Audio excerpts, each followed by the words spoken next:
Good morning everyone, welcome back to GK today.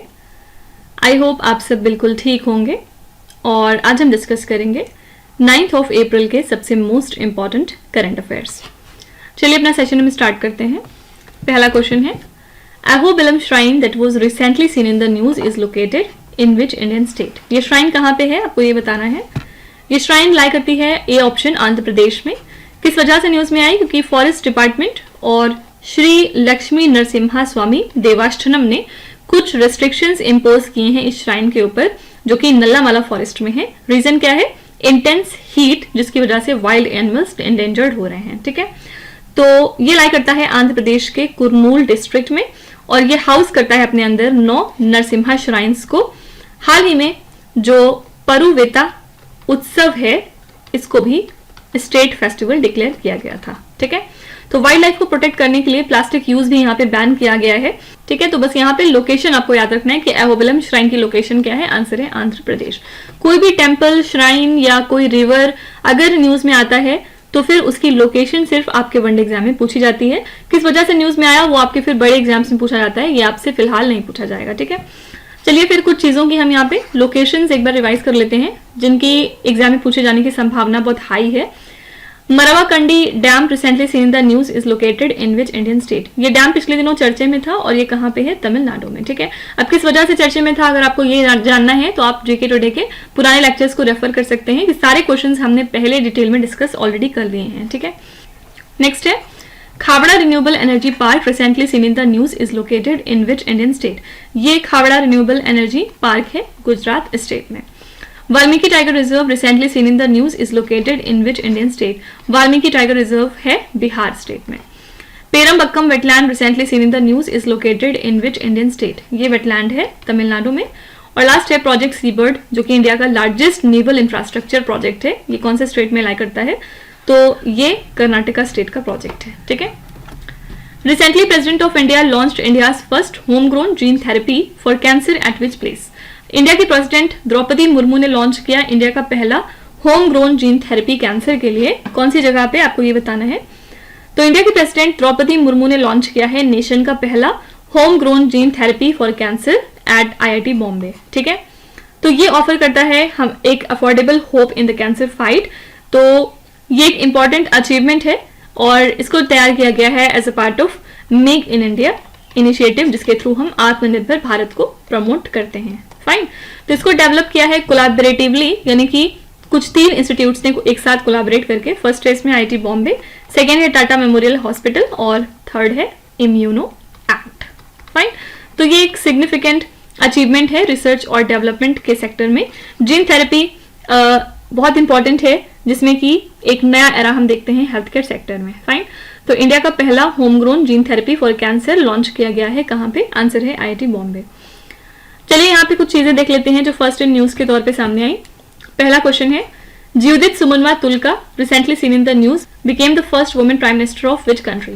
तो हाल ही में ये बन चुकी हैं पहली women prime minister Democratic Republic of Congo की। ठीक है, ये क्वेश्चन आपके वुमेन एम्पावरमेंट रिलेटेड सेक्टर में भी आ सकता है। Recently who became the first black leader of a government in the UK। हाल ही में यूके के अंदर पहली बार एक ब्लैक लीडर गवर्नमेंट लीड कर रहे हैं। इनका नाम क्या है, इनका नाम है वाओघन जेथिंग। फाइन, नेक्स्ट है, where will India's first battery energy storage giga factory be established by the month of October 2024। India की पहली battery energy storage giga factory establish हो जाएगी जम्मू कश्मीर में। कब तक, by the end of October.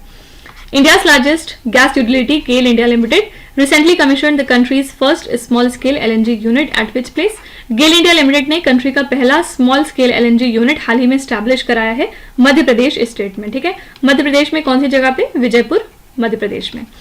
Recently, Indian Army Aviation Corps has established their first Apache attack helicopter unit at which place? Indian Army Aviation Corps ने establish किया है अपना पहला अपाचे अटैक हेलीकॉप्टर यूनिट को। कहाँ पे किया है, जोधपुर, राजस्थान में। ठीक है, नेक्स्ट है, Kathia wheat recently got a GI tag belongs to which Indian state. Kathia wheat जिसको हाल ही में GI टैग मिल चुका है, ये कौन से स्टेट को बिलोंग करता है, आपको ये बताना है। तो ये प्रोडक्ट है उत्तर प्रदेश का और ये एक इंडिजिनस वीट वेराइटी है जो कि बुंदेलखंड में ज्यादातर आपको मिलेगी। इसने हाल ही में GI टैग अचीव कर लिया है अपने लिए। इसी के साथ अब इसका एक एग्रीकल्चरल रिकॉग्निशन रहेगा। ये पहला फार्म प्रोड्यूस है फ्रॉम यूपी जिसको कि ये डिस्टिंक्शन मिला है, और इसी के साथ ये रीजन के एग्रीकल्चरल सिग्निफिकेंस को दर्शाता है। जीआई टैग के थ्रू होता क्या है, जो भी उस प्रोडक्ट की यूनिक क्वालिटीज होती हैं उनको हम एक्नॉलेज करते हैं, और जो जियोग्राफिकल ओरिजिन है उस प्रोडक्ट का उसको भी हाईलाइट किया जाता है, ठीक है, ताकि उसका जो हेरिटेज है वो कहीं ना कहीं प्रमोट हो सके। तो ये जो रिकॉग्निशन है ये बोल्स्टर करेगा बुंदेलखंड के एग्रीकल्चरल हेरिटेज के कल्चरल और इकोनॉमिक वैल्यू को, राइट।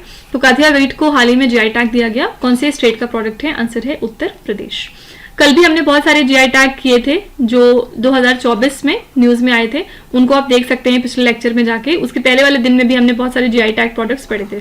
तो अगर आप हमारे साथ रिवीजन में कंटिन्यू करते रहेंगे इसी तरह, तो फिर आपका जो करंट अफेयर्स का सेक्शन है वो 10-15 दिनों में आप खुद फील करेंगे कि वो स्ट्रांग हो रहा है, और आपके जो मॉक्स हैं उसमें आप इंप्रूवमेंट देखेंगे, ठीक है।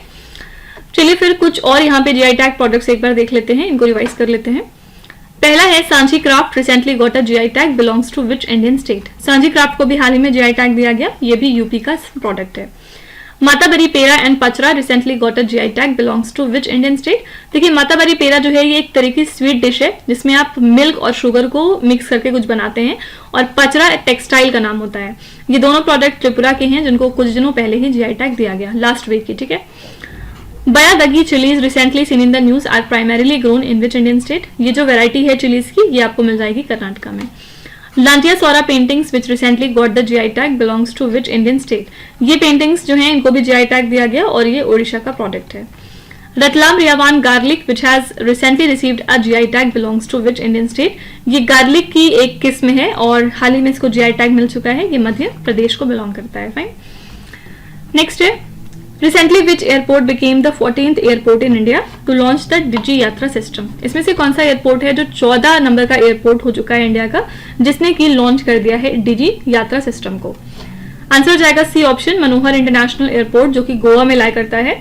इसने 13 और एयरपोर्ट्स को ज्वाइन कर लिया है टू अडॉप्ट द डिजी यात्रा सिस्टम, जिससे कि ट्रेवल कन्वीनियंस को इनहेंस किया जाता है। इसको लॉन्च किया था union civil aviation minister Jyotiraditya Scindia ने।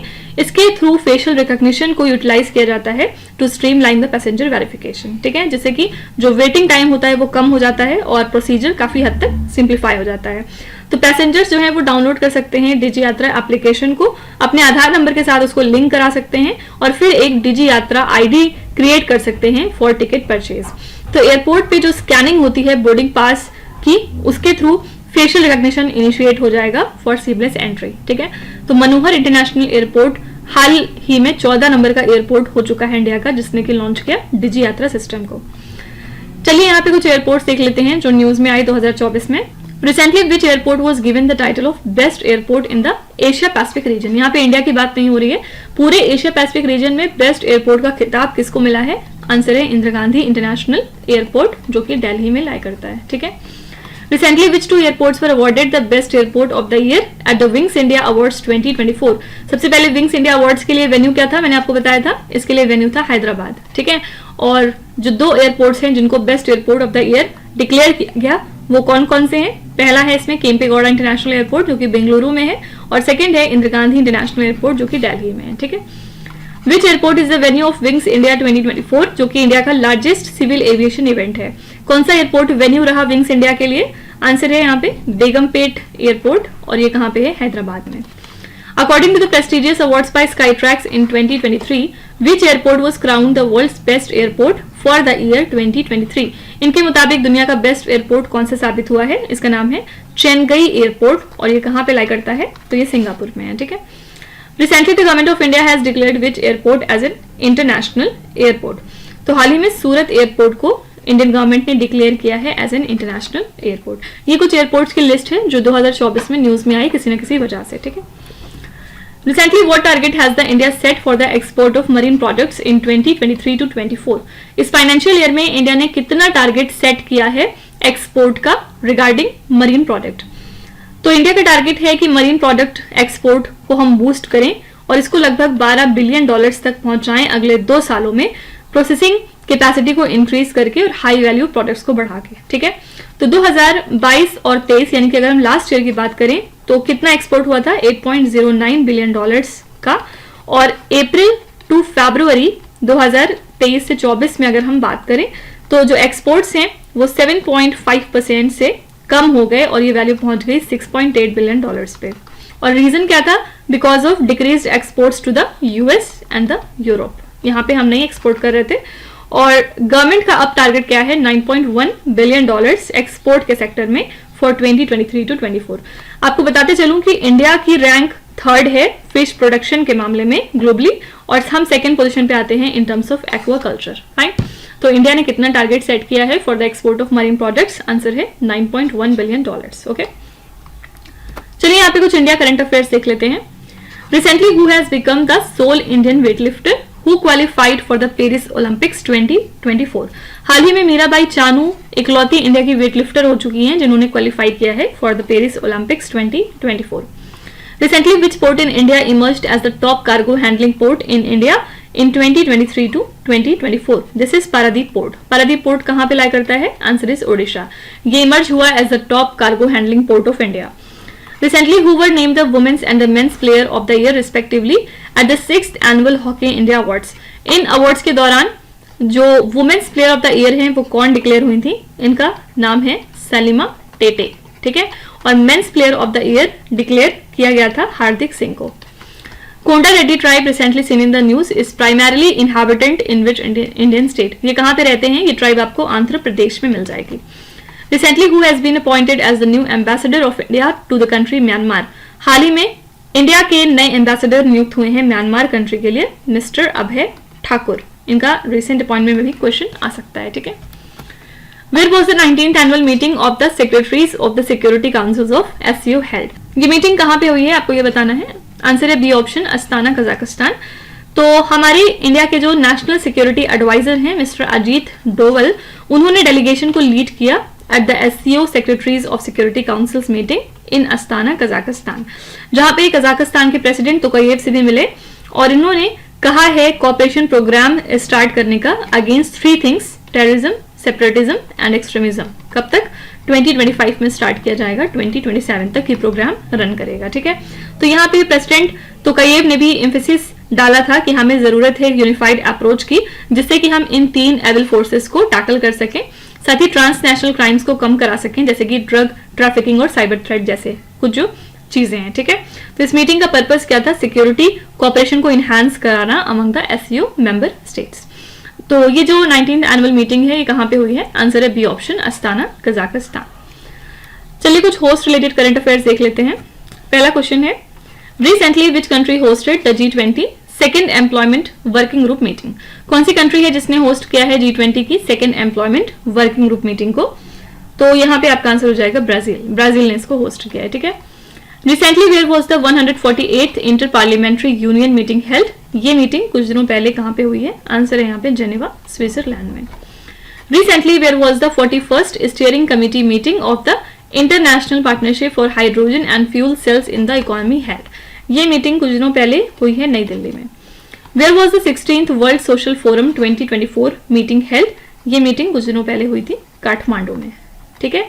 फिर लास्ट है, where was the 12th India Oman joint military cooperation committee meeting held? ये मीटिंग कुछ दिनों पहले हुई है मस्कट में। Fine. Which state government recently initiated the rice fallow management project? कौन सा स्टेट गवर्नमेंट है जिसने हाल ही में इनिशिएट किया या शुरुआत की है राइस फैलो मैनेजमेंट प्रोजेक्ट की? आंसर है यहाँ पे B option, that is Odisha. Odisha government ने शुरू किया है राइस फैलो मैनेजमेंट प्रोजेक्ट को, जिससे कि हम सस्टेनेबल क्रॉप प्रैक्टिसेस को पायनियर करते हैं नेशनली। इसमें 8 क्रॉप्स को टारगेट किया जाता है और इसमें ग्रीन ग्राम और मस्टर्ड भी आते हैं, ठीक है। तो इसकी हेल्प से प्रमोट होता है regenerative agriculture through eco friendly inputs like bio fertilisers and integrated pest management. तो इससे आप यूटिलाइज करेंगे रेजिडुअल सॉइल मॉइस्चर को पोस्ट राइस हार्वेस्ट, जिससे कि आप कल्टीवेट कर सकें शॉर्ट ड्यूरेशन क्रॉप्स को, और इससे लैंड की प्रोडक्टिविटी भी ऑब्वियसली इनहैंस होती है, और इससे आप जो चैलेंजेस होते हैं अनक्रॉप्ड लैंड के ईस्टर्न इंडिया में उनको एड्रेस कर सकते हैं। तो ये जो इनिशिएटिव है ये सिग्निफाई करता है एक crucial step towards sustainable crop intensification and ecosystem health. Fine. तो ओडिशा स्टेट गवर्नमेंट ने हाल ही में इनिशिएट किया है राइस फैलो मैनेजमेंट प्रोजेक्ट को। चलिए कुछ स्टेट करंट अफेयर्स देख लेते हैं। Which state became the first Indian state to buy land in Kashmir for tourism? तो महाराष्ट्र इंडिया का पहला स्टेट बन चुका है जो कि लैंड परचेज करा है कश्मीर में for tourism purpose. Atapaka bird sanctuary recently seen in the news lies in which Indian state? ये बर्ड सैंक्चुरी है आंध्र प्रदेश में। Ministry of tribal affairs laid the foundation stone of centre for preservation and promotion of tribal culture and heritage in which Indian state? Tribal affairs ministry ने हाल ही में नींव रखी है इस सेंटर की, कौन से स्टेट में? झारखंड में।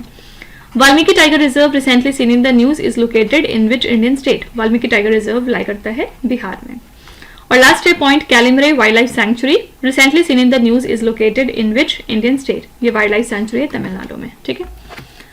विच two countries recently signed an agreement to work together to develop the test for the most advanced AI models? कौन सी दो कंट्रीज हैं इनमें से जिन्होंने हाल ही में एक एग्रीमेंट साइन किया है जिसके बाद वो मिलकर काम करेंगे कुछ टेस्ट डेवलप करने के लिए for the most advanced AI models?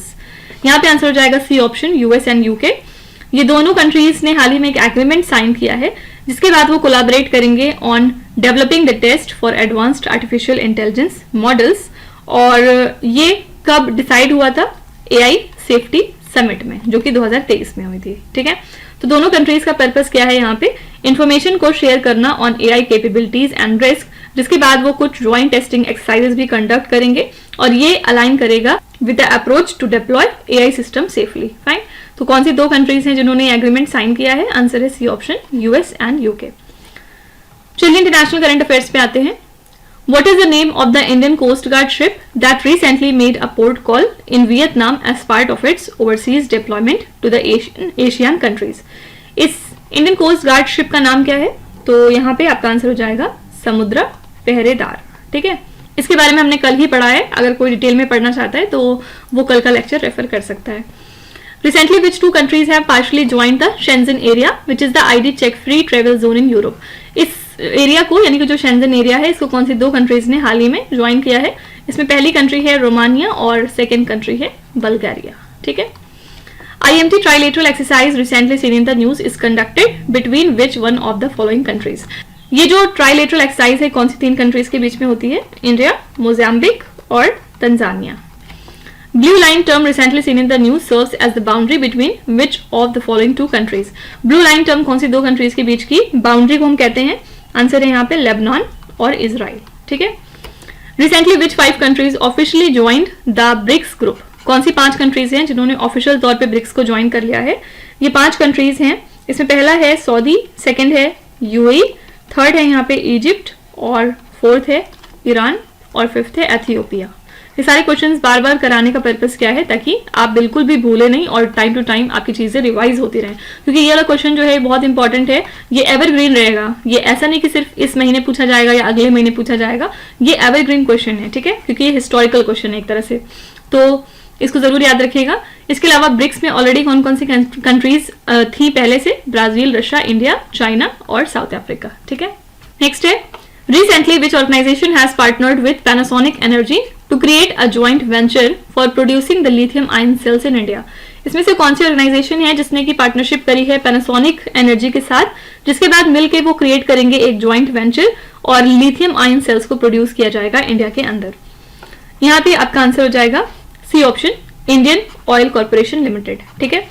इन्होंने पार्टनरशिप करी पैनासोनिक एनर्जी के साथ, जिसके बाद एक ज्वाइंट वेंचर स्टैब्लिश किया जा रहा है for lithium ion cell production India के अंदर। इससे जो राइजिंग डिमांड है इलेक्ट्रिक व्हीकल्स की, उसको रिस्पॉन्ड किया जाएगा और एनर्जी स्टोरेज को टैकल किया जाएगा। तो ये जो कोलैबोरेशन है, इसका बेसिक पर्पस क्या है? इंडिया के गोल को सपोर्ट करना of achieving net zero green house gas emissions bye the end of 2070। तो फोकस यहाँ पे रहेगा सस्टेनेबल मोबिलिटी, और इस वेंचर का प्लान क्या है?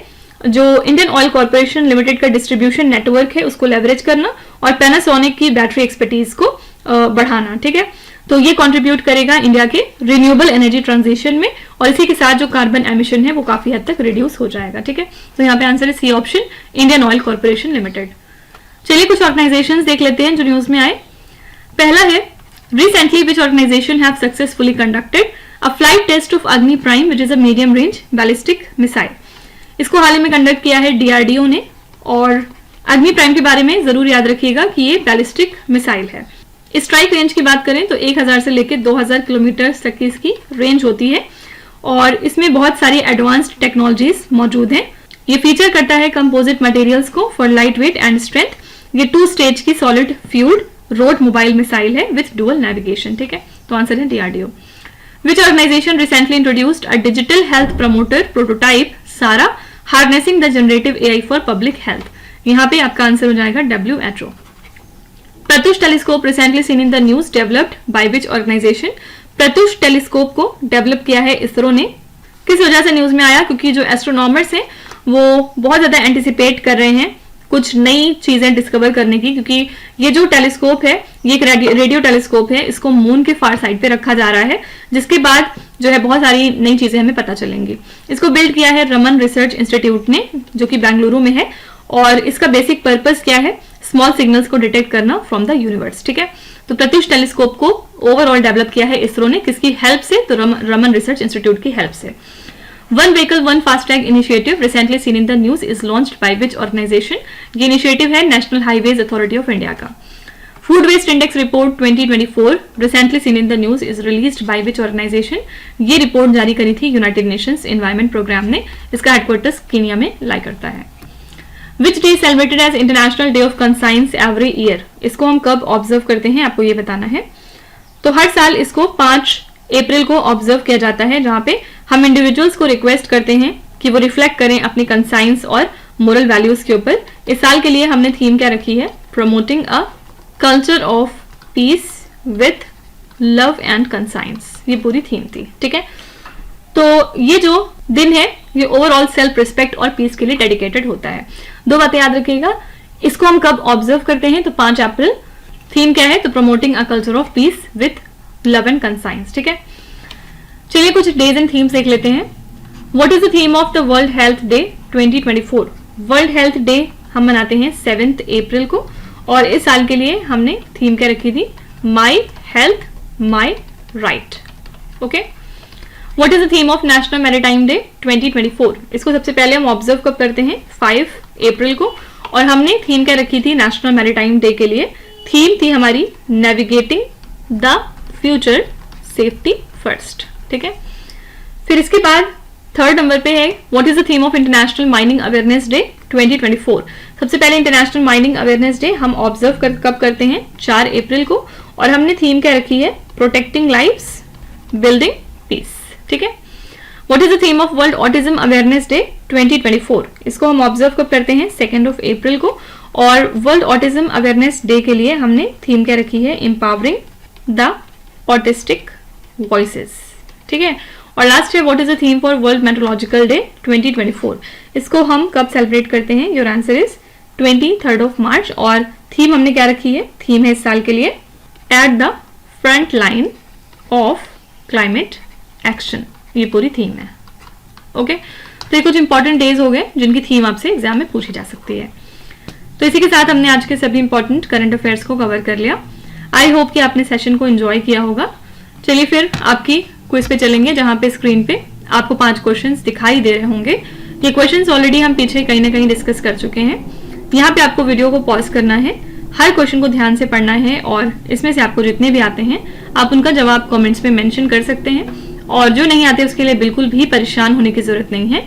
विथ टाइम डेफिनेटली आपका स्कोर जो है वो इम्प्रूव करेगा. बस आपको हमारे साथ कंसिस्टेंट और परसिस्टेंट रहने की जरूरत है. So that's it for today. I hope you have like the session. आज का सेशन आपको कैसा लगा आप जरूर बताइएगा कमेंट्स में. साथ ही साथ आपका कोई भी रिव्यू है, फीडबैक है या फिर सजेशन है तो वो भी आप हमें बता सकते हैं.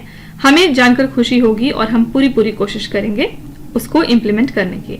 तो कल फिर हम मिलेंगे सेम टाइम सेम जगह कल के करंट अफेयर्स के साथ. Till then stay tuned. Thank you so much for watching and please do not forget to subscribe to GK Today. With this, me Nuzhat Sana signing off.